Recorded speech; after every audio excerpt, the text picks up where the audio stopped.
JEE Mains 2026 PYQ Previous Year Questions Chapter Wise and Topic Wise. Chapter is Kinetic Theory. From this chapter we have these topics जो आपके exam में पूछे गए थे.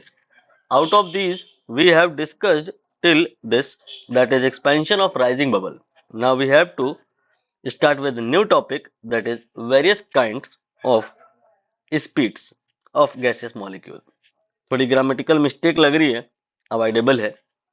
यहाँ पर हमें टॉपिक दिख रहा है, उस पर जो क्वेश्चन मिला है, जो पूछा गया है वो भी दिख रहा है. अगर आपको थोड़ा बहुत आता है पहले से, तो आप इस क्वेश्चन को एक बार खुद से कर लीजिए और आंसर मिला लीजिए. देख लीजिए आंसर आपका मैच कर रहा है या नहीं कर रहा है. देखते हैं क्या आंसर आता है.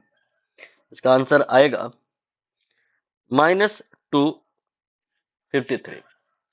क्वेश्चन क्या है आएंगे उस पर, बट पहले मैं आपको शॉर्ट में थोड़ी सी थ्योरी ब्रीफ कर दूं. Here we have a room.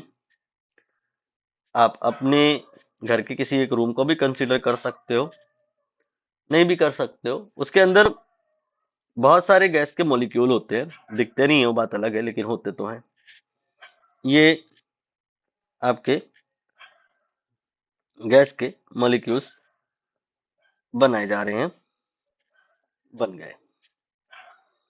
These are basically the molecules of the gas, जो कि बड़े बड़े बना दिए गए ताकि आपको दिख जाए. असली में बहुत छोटे होते हैं और वो दिखते नहीं है. ये मॉलिक्यूल्स में दिक्कत ये है कि इवन अगर सबका मास बराबर हो तो भी सबकी वेलोसिटी या स्पीड बराबर नहीं होती. वेलोसिटी तो दूर से ही समझ आ रहा है कि कोई इधर जाता है, कोई इधर जाता है, कोई किधर जाता है, कोई किधर जाता है, पता नहीं चलता. मतलब जब कोई चीज किसी रूल से ना हो रही हो, लेकिन लोग बहुत सारे हो और ओवरऑल सिचुएशन के लिए रूल बनाया जा सके, बट एक पर्टिकुलर के लिए ना बनाया जा सके कोई रूल, तो फिर बोलते हैं यहाँ पे रैंडमाइजेशन हो गया है. किस पार्टिकल की वेलोसिटी किधर होगी ये कह पाना मुश्किल है, बट स्टिल इस पूरे रूम के लिए प्रेशर डिफाइन है. स्टिल इस पूरे रूम के लिए टेम्परेचर डिफाइन है. स्टिल इस पूरे रूम के लिए एनर्जी डिफाइन है. इस एक पर्टिकुलर मॉलिक्यूल के लिए एनर्जी डिफाइन नहीं है. वो इसलिए डिफाइन है पूरे रूम के लिए कि यहाँ पर रैंडमाइजेशन हो चुका है, मॉलिक्यूल रैंडमली मूव कर रहे हैं.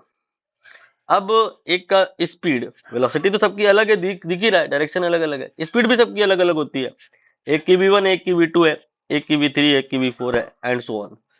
तो अगर कल को कोई पूछ ले कि इस रूम में मॉलिक्यूल की स्पीड कितनी है, तो सही आंसर, प्रिसाइज आंसर तो ये है कि we can not define the speed of a molecule, reason being हर मॉलिक्यूल की अलग अलग है.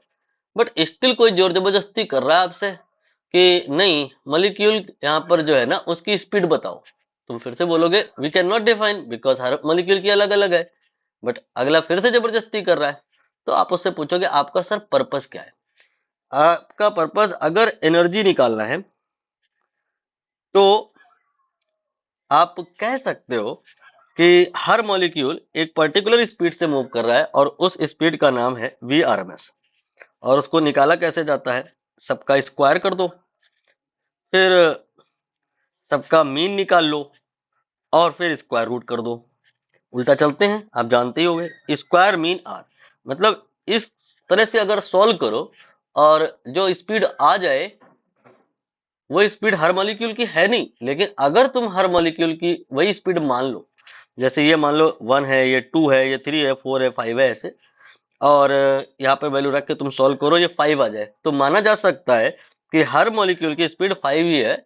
ऐसा मान लेने से जो एनर्जी है आपके इस रूम के में जो गैस है उसकी उतनी आ जाएगी एनर्जी निकालने के पर्पज से, जहां पर जो एक कॉमन स्पीड सारे मॉलिक्यूल के लिए असाइन करते हैं वो होती है आरएमएस स्पीड. ऐसे और बहुत सारी होती हैं. एक का नाम होता है वीएमपी, मोस्ट प्रोबेबल स्पीड. यहाँ पे पर्पज एनर्जी निकालना नहीं होता है, प्रोबेबिलिटी निकालना होता है. एक और स्पीड होती है एवरेज स्पीड. तो ये बहुत सारी स्पीड होती हैं. अब यहाँ पर ये जो फॉर्मूले मैं बता रहा हूँ ये आपके लेस यूजफुल है, कारण हर मॉलिक्यूल का वेलोसिटी पता हो और कितने मॉलिक्यूल है ये भी पता हो, और फिर सबका स्क्वायर करना है, सबको जोड़ना है, थोड़ा कॉम्प्लिकेटेड हो जाएगा। मॉलिक्यूल कोई 2 4 10 20 50 तो होते नहीं है, लाखों करोड़ों से भी ज्यादा होते हैं। और हमारा मकसद होता है कि अल्टीमेटली ऐसी कोई चीज निकाली जाए जो पूरे के पूरे गैस के लिए, रूम के लिए डिफाइंड है। तो जो वी आर एम एस है वो थर्मोडायनामिक पैरामीटर जो पूरे के पूरे गैस के लिए डिफाइंड है से रिलेट हो जाती है। फॉर्मूला होता है इसका अंडर रूट में 3RT/m। ऐसे ही मोस्ट प्रोबेबल का फॉर्मूला भी आप जानते होंगे, ये होता है 2RT/m। मैं अभी जो कह रहा था मैं एक बार उसको री एक्सप्लेन कर दूं कि ऐसा पॉसिबल है कि आप V1 V2 V3 अलग अलग ना निकाल पाओ, but if the temperature of your room is known we can calculate this. Due to that this is not of too use but this is of too much use, इसका use ज्यादा है। ऐसी average speed का भी formula होता है, ये होता है अंडर रूट में 8RT/m। आप देख रहे हो सब में कॉमन है एक चीज, क्या? RT/m। बाकी थोड़ा थोड़ा अंतर है, यहाँ 2 है, यहाँ 3 है, यहाँ 8 नहीं 8/पाई है। तुम निकालोगे तो इसकी वैल्यू 2 और 3 के बीच में आएगी। मतलब अगर हम कंपैरिजन करें तो देखेंगे क्या कि आरएमएस स्पीड सबसे ही ज्यादा है और मोस्ट प्रोबेबल स्पीड सबसे ही कम है। बीच में जो एवरेज है वही एवरेज है, बीच में एवरेज स्पीड है। नाउ अब आप क्वेश्चन को करें, कह रहे हैं आरएमएस स्पीड ऑक्सीजन मॉलिक्यूल की 47 डिग्री सेल्सियस पे जितनी है उतनी ही हाइड्रोजन मॉलिक्यूल की भी है, लेकिन किसी और टेम्परेचर पे। कौन से टेम्परेचर पे ये तुमको बताना है। Equal to the hydrogen molecule kept at how much temperature. Question clear हो गया होगा। मतलब आरएमएस स्पीड एक बार तुम निकालो O2 के लिए और एक बार तुम निकालो H2 के लिए और दोनों को कर दो बराबर। O2 का आरएमएस स्पीड जब तुमको निकालना है, टेम्परेचर आपको 47 लेना है, लेकिन केल्विन में 273 जोड़ दीजिए 320 आ जाएगा। और H2 का टेम्परेचर हमें पता लगाना है, क्वेश्चन मार्क। मॉलिक्यूलर वेट की अगर बात करें तो ऑक्सीजन के लिए तो तुम जानते ही हो कितना होता है। ये ऑक्सीजन अगर एटम है तो 16 होता है इसका मास नंबर, और इसी का डबल कर दो 32 आएगा। That is molecular weight of oxygen molecule, and similarly molecular weight m for H2 is 2। Now we have formula for the RMS speed, that is under root में 3RT/m। ठीक है। अब यहाँ पर जो जो चीजें कांस्टेंट है उनको आप कट कर दीजिए। दोनों ही केसेस में आरएमएस स्पीड बराबर है, 3 बराबर है, R बराबर है। इस पॉइंट से आपको क्लियरली समझ आ रहा है कि T प्रोपोर्शनल टू M है। मतलब आप M को देखो, ये है 2 और ये है 32, 2 से 32 हो गया है। H2 से अगर O2 की हम बात करें तो मॉलिक्यूलर वेट 2 से 32 यानी कि 2 से 32 यानी कि 16 गुना, 16 टाइम्स हो गया है। तो T प्रोपोर्शनल टू M वाले लॉजिक से क्लियरली समझ आया कि टेम्परेचर भी ये 16 गुना ही रहा होगा। तो यहाँ कितना रहा होगा, थिंक यहाँ पर वो वैल्यू रही होगी जिसमें अगर हम 16 से 16 से गुणा करेंगे तो ये आएगा। यहाँ पे कितनी रही होगी सोचो, नहीं सोच पा रहे हो तो इसमें 16 से डिवाइड कर लो, आ जाएगा। और इस तरह से नहीं समझ आ रहा है, क्यों सपोर्ट नहीं कर रहा है, तो बोर्ड वाला मेथड फॉलो कर लो। T1/T2 M1/M2 वैल्यू पुट कर लोगे तो आपका आएगा 20। एक मिनट, लेट मी चेक, ये आपका 20 सही है, 20, लेकिन सेल्सियस नहीं, केल्विन। और अगर हम यहाँ पर देखें आंसर, वो केल्विन में नहीं पूछा है, वो तो सेल्सियस में पूछा है।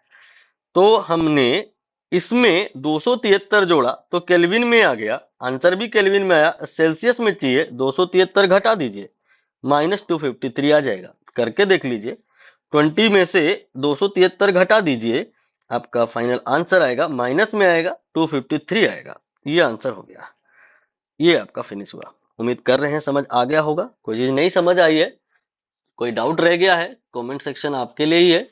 पब्लिकली पूछना चाह रहे हैं तो कमेंट कर दीजिए। अगर कोई चीज है जो पर्सनली डिस्कस करना ही रिक्वायर्ड है तो फिर डिस्क्रिप्शन में नंबर है हमारा, निकाल लीजिए, टेलीग्राम कर दीजिए और चाहे व्हाट्सअप कर दीजिए। बाकी एक और बात वो ये कि आप प्लेलिस्ट के अंदर, प्लेलिस्ट का लिंक आपको पिन कमेंट में मिल जाएगा, एंटर कर जाइए और वहां से एक सीरीज बनी हुई है वीडियोस की, उनको देखिए तो ज्यादा हेल्पफुल होगा। वहां पे आपको वो वाले वीडियोस भी मिल जाएंगे जो माइट भी पब्लिक नहीं हुए होंगे, बट वहां पे वो मिल जाएंगे। चलिए, जो टॉपिक अभी मैंने फिनिश किया है उसको मैं टिक कर दूं और बता दूं कि आगे मैं क्या पढ़ाऊंगा। आगे ये वाला टॉपिक रहेगा, mean free path, relaxation time and collision frequency, one of the toughest topic of this chapter. ये कैन से कि 11वीं क्लास में ये सबसे ज्यादा मुश्किल टॉपिक रहता है थर्मोडायनामिक्स में, क्योंकि इसकी जो डेरिवेशन वगैरह है वो हवा लगती नहीं है। अब ऐसे बोलना तो नहीं चाहिए, ज्यादातर इसमें कोचिंग्स या इस तरह से खैर नहीं बोलना चाहिए, फैकल्टीज या बुक्स वहाँ पे सही तरीके से चीजों को बताया नहीं जाता। इसके चलते मोस्टली सारे ही लोगों को यहाँ पे डाउट रह जाता है। आपको डाउट नहीं रहेगा, मैं पूरी कोशिश करूंगा, बट अभी नहीं, अगले वीडियो में।